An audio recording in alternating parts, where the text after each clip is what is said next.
Terre Haute, West Terre Haute, all of Vigo County, once the backbone of Midwest manufacturing and the home of Indiana State University.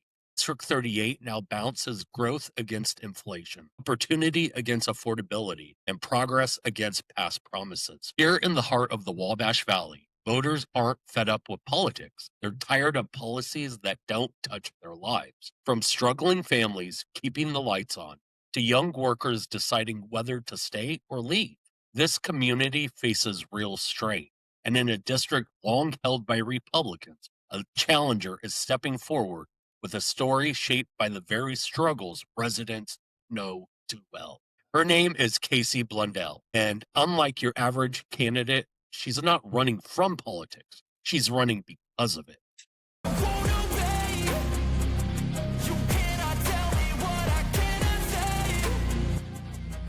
Casey is a Democratic candidate for the Indiana State Senate in District 38, which includes Terre Haute, West Terre Haute, and surrounding Vigo County communities. She has spent nearly 2 decades living in Indiana, making her home in Terre Haute with her husband, her 2 sons, and 3 rescue dogs. Blundell's life experience raising a family, overcoming financial pressure, and building a career in civil service frames how she views the challenges facing her community. Her concern for everyday Hoosiers is personal. She said that life is not affordable. That's what keeps me up at night, reflecting a broader voter anxiety about inflation, accessible health care, and the cost of education in District 38. To her, these aren't just talking points. They are the realities of residents who want their local leaders to prioritize people over politics.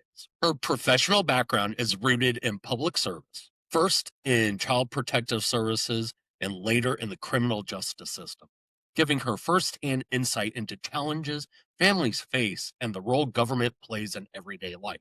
She is also an alumnus of Hoosier Women Forward, a democratic leadership program dedicated to training future community and political leaders in Indiana. Her campaign focuses on affordability, education, and healthcare. Issues, she says, keeps voters awake at night. Running in a district that has been held by Republicans for over a decade, she presents herself as an advocate for those who came from nothing and made themselves something, bringing a grounded voice to a seat traditionally dominated by establishment politics. That's the story behind her campaign. But now it's time to hear directly from her. Casey, District 38 isn't just a spot on the map. It's a community wrestling with real challenges, affordability, education, healthcare, an economy that feels stuck between what it was and what it could be. So let's start right there. The big picture. District 38 includes Terre Haute and communities that have seen years of economic strain and shifting job markets. What is your concrete plan to revitalize the local economy in a way that truly benefits working families, not just the biggest employers? And that's it. So I'm going to start by saying you can never have a concrete plan, right? Your plans are going to always have to be fluid and constantly change with the growth of your district, with the populace of your district, and you need to support what is coming in, what is going out. So with that being said, there needs to be partnerships and we need to work together as a city, as county council, and other local entities. Instead of it being them versus us, it needs to be an us against the world. And through that, we can expand access to local trades. Not only, I work closely with the local unions in my district, and that is right now, they are desperately seeking people. So I think we need to bolster, to boost the education for the trade programs. College isn't for everyone, higher education isn't for everyone. And we spent so many years beating that into children's heads. And that's a terrible thing to say, but we've spent so long saying you go to school, you go to college, you get a job, right? For so many people, that is absolutely unattainable simply because of cost. Um, we have and so I think we need to look at other options because you can absolutely be successful and not have a college degree. The trade unions are a great starting point for that. We need to develop the programs to get those kids into those apprenticeships. I would to better train our workforce, allow for employers a better pool of employees. And also, we need to it also goes back to kind of the ground, the foundation. We need to really back our education system, right? If we teach children at a young age, whether they're going to college, going to a trade or something, they need that education. You're going to have to do math. You're going to have to know to read and write and all those things. And if we develop better students, we develop better employees, and we develop a better pool that employers can choose from. I also want to tap into the small business and look towards small business owners. Find out what their needs are and how we can strengthen those businesses. I would love to bring back the brick and mortar shops, right? I'm a person that if I need to buy clothes, I want to go somewhere and purchase clothes because I need to try them on. I need to see how they feel. I don't just want to scroll on my phone and hope it arrives in 2 days because it doesn't. But but I want to bring back those shops, that brick and mortar, because when you bring that back, you boost your tourism. And District 38 is interesting because we sit on the Indiana Illinois border, right? So, part of a large portion of District 38, Vigo County, is the hub, if you will, for several small communities around District 38. We are the main shopping for several communities in Illinois because it's a lot quicker to just hop on I-70 and get to Terre Haute for the shops. For Brazil, they can easily get to Terre Haute. Sullivan, who's to the south of us, and you have Clinton to the north of us, Rockville. We are a major shopping hub for those smaller communities. And when we are able to tap into those brick and mortar stores, we bring people to District 38. And if we bring back brick and mortar stores, that's going to mean more bodies to work those stores, which means we need more employees. Indiana also needs to get with the times. We need to have a minimum wage that is, brace yourself for this, livable. I know it's just a shocking revelation that someone on a minimum wage could support anything. Minimum wage historically was brought to you for teenagers. Minimum wage was not supposed to be a livable wage. It was never supposed to be a livable wage. Um, but here we are, and that is what minimum wage is needed to be. More people are having to work 2, 3 jobs just to not even just to stay afloat, not even thrive, just to survive. And that's really what District 38 needs. We need to fund our education to create an educated populace that will create a better pool of employees. We need to back the unions, and we need to make sure we are tapping into not only the higher education but the trades. You know, growing up in when I was growing up in school, it was you're going to college. Here are the colleges. This is what you do to go to college. We need to give just as much attention to the higher education portion for kids that we do the trades. So we need to make sure they're getting both. I know Vigo County and several of the other school corporations around us have they do have trade programs. My husband is a public school employee. He's a dean at one of the local high schools here. And every year they build a house. Those students are building houses. And I actually have friends who purchased one of those houses. And it's so cool to see the work that these kids did. Because when kids are given the right tools, they create phenomenal things. The Wabash River and local wetlands are central to the area's identity. How will you balance industrial development with environmental protection, especially considering pollution concerns that residents routinely raise? So, first, I will absolutely fight data centers.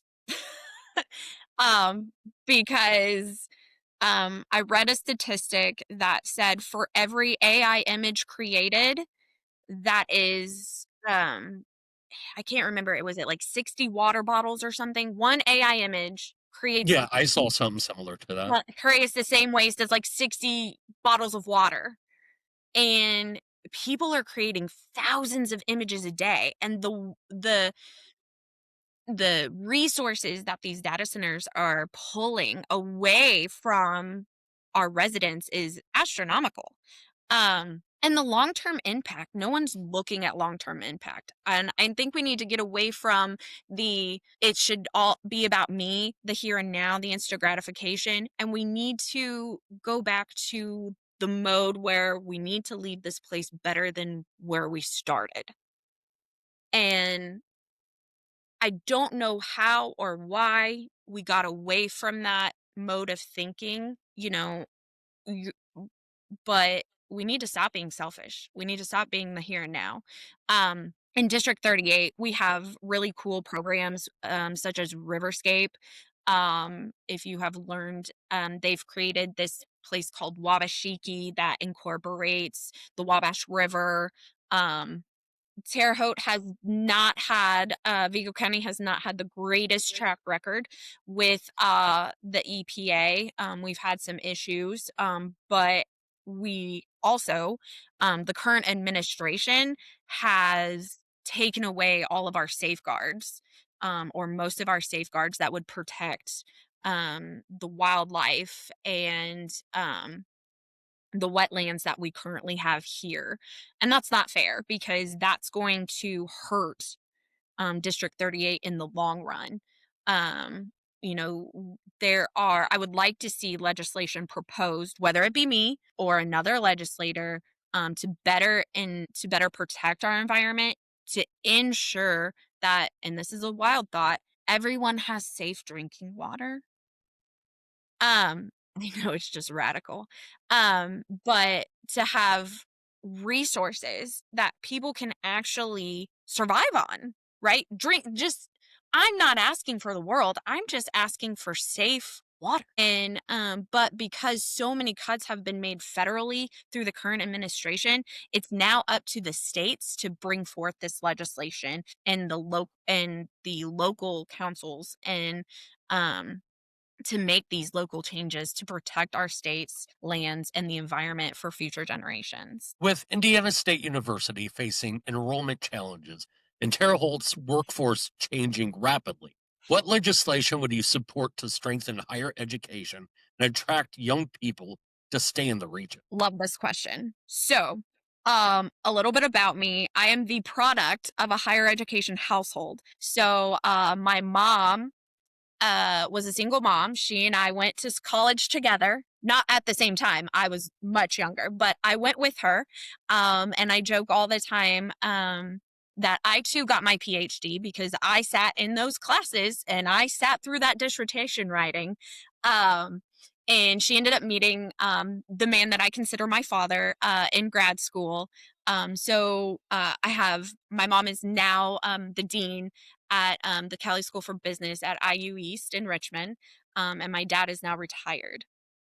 But they were both, my dad was in hospitality and restaurant management and built a teaching kitchen at his respective university and did that for almost 20 years. So we have lived in many college towns. Throughout the years before landing here in this region. Vigo County has a unique position that I don't think very many people in the state of Indiana know. Vigo County, which is a large portion of District 38, has more higher education institutions than any other of the 92 counties in the state of Indiana, right? We have Rose-Hulman, which is the leading engineering school in the world. We have, Ha, take that, Purdue. huh? I said, ha, take that, Purdue. Right, exactly. We are the number one. So we have Indiana State, which has an incredible nursing program and education program. Um, we have Ivy Tech, which I just learned recently because some of my mom's higher education friends have actually come to Vigo County. Our Ivy Tech has one of the state of the art agricultural programs. And other 4-year universities are coming to Vigo County to learn about Ivy Tech's program. How cool is that? And why are we not talking about it? Um, we also have St. Mary of the Woods, which has a rich and deep history. It went from an all girls Catholic school to it's now open for everyone. So, but here's the interesting part of that. Terre Haute, which is where most of these um, college, higher education institutions reside, is not a college town. We are a town with a college. And until we embrace that college town atmosphere, we're not going to really grow. We really need to tap into that. And it has started. Our mayor has done a great job at started to change that focus, right? And but I think we need to really stop saying, "Oh, we are a town with a college," and we need to embrace the like of Bloomington, West Lafayette. Those are college towns. And I can tell you, I have lived in 7 different college towns, and Terre Haute is by far the fact that there is such a divide between the universities and the town itself is just baffling to me. So I think we really need to tap in and work together and partner with those universities and quit cutting professional degrees. Social workers are professionals, nurses are professionals, teachers are professionals. Without teachers, you don't get doctors or scientists or anybody. So to say that those are no longer professional degrees and to take away people's ability to get student loans to pay for those things is beyond words to me. Um, and the damage that it is doing to the higher education world. Know exactly what you're talking about there. I have multiple degrees. I always say that I'm a professional student. Um, I mean, my professional degrees are paralegal, um, teacher, first in history, then in physics. So it's like, yeah, how are those not professional degrees? My wife is a nurse, and I mean, we got our degrees with a post 9/11 GI Bill, Mhm. and I mean, anymore, you won't be able to get those degrees Yeah. with a GI Bill. Yes. My husband is a product of that GI Bill. His dad spent a good portion of his childhood deployed. And so my husband, really the only way he was able to go to school was because he got to go to school for free through that GI Bill. Right. Otherwise, he wasn't entirely sure how they were going to afford it. Many families in District 38 struggle with affordable housing and deteriorating infrastructure. What is your strategy to secure funding for housing, road repairs, and neighborhood revitalization? Get rid of Senate Bill 1. Need a little bit more detail there. I get that. I understand the average Hoosier may not understand because there's a Senate Bill 1 technically kind of every year, but last year's bill, Senate Bill 1, the property tax bill, um, is absolutely destroying smaller communities and it is destroying rural towns because it is taking so much money away. Um, and I believe it only saves a Hoosier 300 to $350. That's it. That's all it saves. But the impact that it is having is way more than $350 on local communities. With that being said, I honestly do not know how people are affording life. I was just at work today and I looked online and I saw an advertisement for a one bedroom, one bath in a not so great neighborhood. Rent was $1,000 a month and $1,000 deposit was required. And I'm thinking, my first mortgage on a 3 bedroom, 2 bathroom house was not even $1,000. Mine was $538. Yeah, I think ours was like 600 something. And I'm thinking like "Ha- I couldn't afford rent right now even with my current job. If I had to rent, I couldn't afford my kids' school supplies and activities and medical bills and everything and groceries and I couldn't afford any of that. So I'm honestly confused um how people are affording life. We need protections for our population that prevents large rental companies from out of state buying up all these dilapidated properties and turning them into rentals. Because it or they're and these out of state companies are charging what is normal or the going rate for wherever they live, which is vastly different than our community. And so it's it's not people are being forced out because their rent is being increased and they can no longer afford where they're currently living. It's also then it becomes if something happens, the landlord's nowhere to be found, will not make any repairs. So then what do? You have people living in dilapidated homes where their landlord won't fix anything. They can't afford to fix anything. And so they're then forced out or they're evicted because they're having to choose between food and paying rent and or paying their car payment or paying rent because they have to have a car to get to work or they lose their job. And so you have a whole slew of evictions coming because no one can afford anything.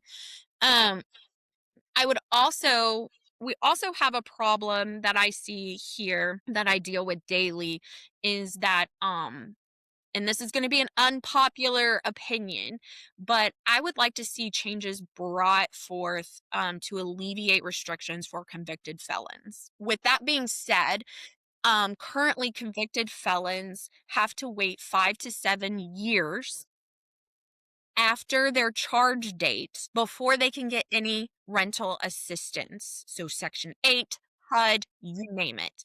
Now, if we say that these convicted felons have paid their debt to society, they have served their time. We don't want them to get into any more trouble. They're going to need a place to live. They're going to need a place that's safe and they're going to need a place that they can afford. And right now they're not getting any of that because they can't get any help. And I'm saying that as well is because we're seeing a greater population that is coming out with some criminal background. Um, and this is where it becomes controversial because they're saying, well, it's a felon. I don't want felons living in my house. Well, okay, as a landlord, you can I I know there are laws that say who you can and cannot discriminate against, but I know people who will refuse to rent to any felons because of whatever. Well, if they're trying to change their life, where are they going to go? So they continue to walk around with this red letter. Um, so if we want to keep people out of jail, out of prison, out of the system, we're going to need to continue to help them. I would also like to see, and this is ties into federal government as well. I would like to see the ready grants come back. That's hurting a lot of people as well in a lot of local communities. Um, it all boils down to money. All of our money is constantly being taken away. And for what? To keep in a rainy day fund that we refuse to tap into? And my response to why we're doing this to the felons, not letting them move into houses because they don't want a felon living there. But you elected one president. 34 times a Yeah. felon. And also the thing about, and you know this as well as I do, the criminal justice system isn't there to rehabilitate people. It's there to extract as much money from the state as possible. Yes. For the most part. I will say, because what I do on a daily basis, we are really tackling those recidivism rates. We are providing mental health care. We are providing licensed insurance navigators to help them get insurance. We are helping them get established with primary care physicians so they quit using the emergency room as their primary care. We are assisting them in getting quality jobs. And I can tell you right now, we're helping with their educational pieces as well. I have helped countless people get their driver's license back. But the biggest issue I face is housing for them. Vigo County consistently faces public health challenges, from addiction to lack of mental health resources. What immediate steps would you take to address health disparities in this district? First off, let's call it what it is. It's not a challenge, it is a crisis. What we are facing, the mental health resources, the addiction, it is a crisis. You can go into any community in the state of Indiana and you can see what addiction and mental health is doing to our local communities. So let's talk about it. Let's throw out what the right absolutely loves to talk about, the trickle down theory. It doesn't work in economics, but you know what you know where it will work? In healthcare and education, because when you start where it starts, it trickles down so that you don't have to deal with it later.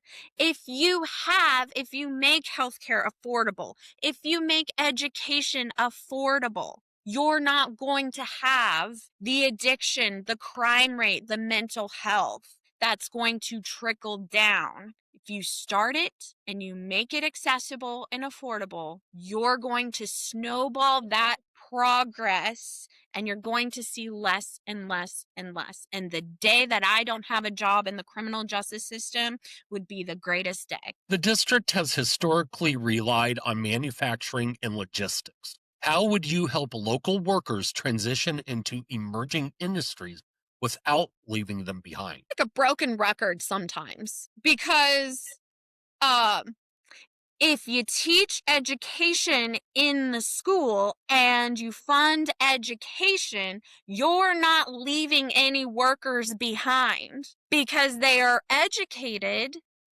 and have the skills to go into the workforce. I know this is just wild thoughts that we actually teach people what they need to do before they leave school instead of calling them lazy. They don't want to work. They don't want to do anything. No, we need to address these issues before they graduate. Because right now we have trade workers who are aging and they're aging fast and they can't keep up. And there's not a great pool for employers to pull from. What happens to your plumbing when there are no plumbers? Yep. And YouTube ain't cutting it. It's pretty good. I mean, listen, I get around a lot of things. we have done some wild stuff that I didn't dream would work, but it worked thanks to YouTube. However, there are things that I say, stop, babe, we need a professional to do this. Exactly. What should the state's role be in supporting Terre Haute's ongoing justice system reforms, including the new jail facility and alternatives to incarceration? Quit cutting my funding. Exclamation point. Over 6 figures of our budget was taken just this year alone. How am I supposed to stop and promote reforms and help people and lower recidivism rates when you can't give me the resources to do it? I think that's enough said right there. Say when you can't, when you won't give me the resources to do it. Exactly. I mean, I would have went with knock it the fuck off, but residents often feel disconnected from Indianapolis-based policymaking. How will you ensure that rural and urban voices in the 38th are heard and respected at the State House? I am attending every single event I possibly can. Not just the fancy schmancy Dancing with the Stars ones where we get all gussied up and you're with a very specific group of people. No, I'm also at the CODA, Council on Domestic Abuse vigils. I'm talking to the people, right? I'm going to those uncomfortable events where we're talking about things that have happened to our community. We're having vigils. I have spoken to people who are working our warming centers for the homeless, right? I am having all those meetings and speaking to all these people. Are they uncomfortable conversations? Absolutely. But Indianapolis isn't going to know unless I'm there and I am with these people and hearing directly from them. You don't know what people are facing till you put yourself in their shoes and you see what they're facing. District 38 has both strong union traditions and right to work political pressures. Where do you stand on worker protections, collective bargaining, and wages? And how will you justify that position to this district's workforce? Well, I think at this point I've made it very clear that I am pro union. Um, and I was an intern in the state house when right to work became a thing. I saw all that go down. And it is hurting people. It is making the rich richer and the poor poorer. And it is causing people to I mean, the fact that in Indiana you can be fired for whatever reason, um, shouldn't be okay. If my boss wakes up one morning and says, "I don't want you here anymore just because I don't like you or you didn't wear the right thing," right? Yes, there are protections surrounding other things, but in Indiana, you can be fired for whatever reason. And let's talk about wages.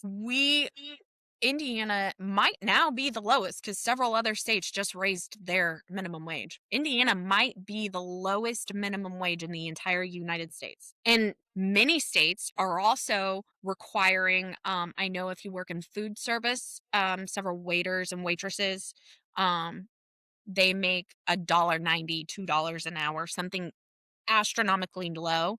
And I know several states are getting rid of that as well. People deserve to make a living wage. Everybody talks about let's make America great again. I want to go back to the 40s where only one parent worked. And yeah, okay, great. So make jobs to where only one person needs to work to support a family of four. Make sure healthcare is affordable so that one person working can support a family of four. It's simple. If you want to make Indiana great, it's not hard. You just have to see with inflation, I believe in 1980, the average price of a house was $85,000. Average income was 36,000, I believe. So do the math. It was, you know, it was, $36,000 today qualifies you for food stamps. yeah. And that was, the average back then. Yes. The average now is $48,000. So it's gone up $12,000. But the average price for a house has damn near quadrupled. And the average age of a home owner in the 90s, 80s, all the way back was in their 20s. It is now 40 plus. I was 23 when I bought my first house. That was in 2003. Yes, that was still underneath the Clinton era mortgage Yes. rules where they offered anybody a mortgage. Right. And that's why the bubble crashed in '08. But and you know what's funny with that is that my now husband, we were still dating at the time. When we went and bought our first house, it was in 2010. And that was right after the bubble, and mortgage rates were high at 5%. Let's think about that. Mortgage rates in 2010 were high at 5%. If you offered someone today a mortgage rate at 5%, I'm pretty sure they would cry and hug you. We're trying to refinance our house right now, and it is looking at 6.99. Yeah. So we purchased our house in 22. I wanna say maybe not even 48 hours after we signed and closed on our house, so everything was locked in, it skyrocketed to 7.25%. That's a lot of interest on a big amount of money. And Right? then they wanna make it 50 years. And you wanna make a 50-year mortgage, right, and most people don't pay off their 30-year mortgage anymore. No, How are you gonna pay a 50-year mortgage? you're not going to. It's gonna be Also, while generational debt. right, but they also want you to have babies, so don't forget you gotta pump out those babies, but you're not gonna get any assistance in paying for those babies because we've cut childcare. Uh-huh. So, my youngest is 10, or he will be 10. And when he was in daycare, we were paying $1,200 a month. That was more than the entire cost of my first college degree. 1 year of daycare cost more than what my entire first degree cost. Mhm. Yeah, I mean, our youngest is 3. We Oh, adopt God love you. we we adopted him. We were foster parents and, you know, Yes. and yes, we have a 13-year age difference between our daughter and Mhm, our son. mhm. So, have a high schooler and a not even preschooler yet. Because, we're crazy. Listen, I feel you. I had a middle schooler and a toddler at the same time. The only difference is one wiped their own ass. Uh-uh. Pretty much. They whine about the same. The same emotional instability. Anybody's crying at any given time for whatever reason. And usually because they're beating each other up. So, And I only um, have boys, so I mean, listen. yeah, our 16-year-old, she's, once she got her driver's license, it was like, she's gone. Mhm. And then always asking, "Can I have 30 bucks?" Huh? It's Yep. like, get a job. That's what we had to do, is Mhm. work for we give her $30 a week to get to and from school. Mhm. That is us. Say extra, we said you have to pay for. It's always, "Can I have more? Can I have more?" Mhm. She finally got her first job, and they're paying her $11 an hour. First job. I'm like, I got paid 5.25 an hour for my first job. Listen, my first big girl job out of college, I got $10.25, and I had a college degree. Yeah, mine was 9.25. Yeah, and I was ecstatic when I I hit thought I double was digits. wealthy. Once I hit double digits per hour, oh my god, it was insane. Silly us. That's why it kinda hurts when people are saying $15 an hour is a livable wage. It's hard for I have gray in my beard. Okay, I'm old, I get it. I color mine, it's fine. I I really don't have much up there anymore, but, that's why I always have a hat. Okay, secret unleash, that's why I always have a hat. I'm conceited.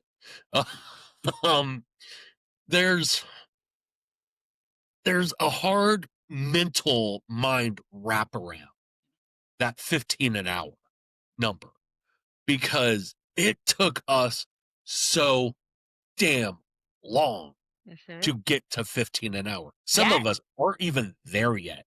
right. My last job, I'm fully retired now because I finally got my 100% VA. So I'm like, thank God. Paid off my student loans, everything for it. You So can do I'm like, that? yeah, they did that. Like, once you are 100% disabled VA, they wipe out your student loan debt. Yeah, I'm like, and you don't get hit with the earned income bull Oh, crap, the yeah. capital gains tax thing. You Yeah. don't get hit with that either. I'm like, Right, oh, thank God, because that was going to hurt. Um, but yeah, wiped out $78,000 in student debt because, like I said, multiple degrees. right. So my first degree was free. The ones after it were not. But yeah, I didn't start making fucking 24 an hour, and that's at a state job until I was 43 years old. I mean, for people coming out of, not even coming out of high school, Mhm. still in high school making 11 to 15 an hour.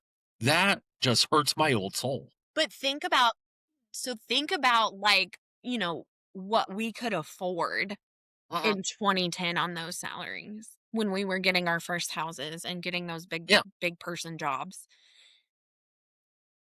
It I don't understand. Like, you know, I look at my husband who is a public school teacher. He was a math teacher, and now he's a dean, and he's been with the same corporation, the same school corp for over 15 years. He only makes $12,000 more than a first year teacher. And they are the people who should be making the Right. most money, Exactly. the educators of our youth. I have talked to Tasha Baker about this last week, and she had an interesting view on it, and I wonder what your view is. Okay. It seems to me that the power at top, the current administration, are doing so much that they can against education because those who are higher educated are harder to control. Right. When you have an educated public, you have a better educated government. I mean, it's pretty simple. When you have a educated populace, you have a better educated government. And And then you guess have people what? that won't put up with your crap. And then guess what? You have trickle down theory. It literally works everywhere except the economy. But they Ex- refuse to accept that notion. What is one pressing issue in District 38 that you believe has been ignored by state leadership, and what legislation would you propose to fix it? Get rid of Senate Bill 1. Point blank. The property tax caps, the property tax reforms are destroying our community, the rural communities. You put a bill in place, you put budgetary confinements, and you are taking away from your public safety. You're taking away from your firefighters. You're taking away your roads. You're taking away from your education. You're taking literally everything that makes your community, and you are taking away everything, every resource you have to make it great. All right, Casey, you've handled the policy questions like a pro, but now it's time to see how you handle the chaos. This is the part of the show where Hoosiers learn who you really are, far beyond the stump speech, the campaign flyers, and the yard signs. Welcome to the Hold'em or Fold'em lightning round. 10 quick questions, no overthinking, no filibusters, just instinct. Are you ready? Let's go. Terre Haute expanding public transit with more routes and longer hours. Absolutely. Bringing back more vocational tech programs into every Vigo County school. 100%. A dedicated state fund to fix Terre Haute's roads before they look like a lunar landscape. We're already there. But yes, I think we should. Mandatory financial literacy courses for all high school students in District 38. Yes. Requiring every Indiana politician to spend 1 week a year working customer service just to remember what the real world feels like. Absolutely love that. I spent many years working retail. I think you should work a grocery store during Thanksgiving, and you should work retail on Black Friday. Oh, I just got PTSD on that one. Worked at Meyer. Oh, good God. I worked at a grocery store, and then I worked at Macy's, and I worked at PetSmart. So you bring on Black Friday chaos, and you bring on Thanksgiving chaos. Let's go. With service desk the week after Christmas, 4 years in a row. Yeah. Tell me I don't have interpersonal communication skills now. Right. My customer service voice is top notch. Oh, yeah. State incentives to attract new manufacturing and technology employers, specifically to the Wabash Valley. Yes, with caveats. And those would be? I still think they should pay some taxes. Exactly. Um, it, I'm like, the incentives didn't mean taxes. God. Damn politicians. Expanding mental health crisis teams across Vigo County to reduce reliance on law enforcement response. 100%. And I am proud to say that our police force is doing that. We currently, Terre Haute Police Department currently employs 2 social workers. Turning Terre Haute's long-suffering potholes into a tourist attraction and calling it Crater National Park, sponsored by Neglect. Trademark pending. Why not just make it a lazy river and everybody has fun? Dude, I would so go to Terre Haute. Only thing stopping me.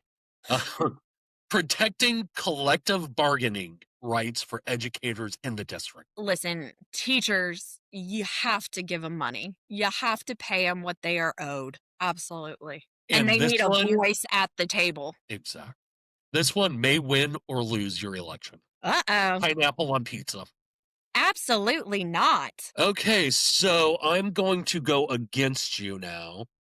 I'm joking. I am moving and running against you. However, my husband eats pineapple on his pizza. So I Exactly. do It is still trash. pay for it. I Okay. pay for the pineapple on the pizza.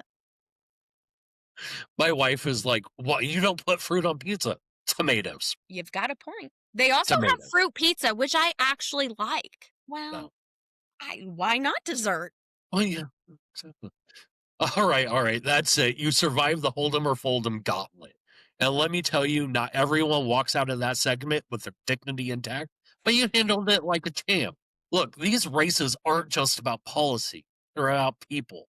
And today, you showed District 38 a little more of who you are beyond the press releases and the campaign speeches. Whether it was your take on the economy, education, or whether pineapple belongs in pizza, voters got a real glimpse into your instincts, your priorities, and your personality. District 38 is a community at a crossroads. Terre Haute, West Terre Haute, Vigo County. This is with grit, heart, and a whole lot of people who care deeply about where the state is headed. Candidates willing to come on this show, sit in the hot seat, and take the tough questions. Well, that says something. Kacey, thank you for being a good sport, for showing up authentically and spending this time with us. To everyone listening, remember the decisions made in Indianapolis start with the people we choose right here at home. So stay informed, ask questions, and as always, hold them accountable.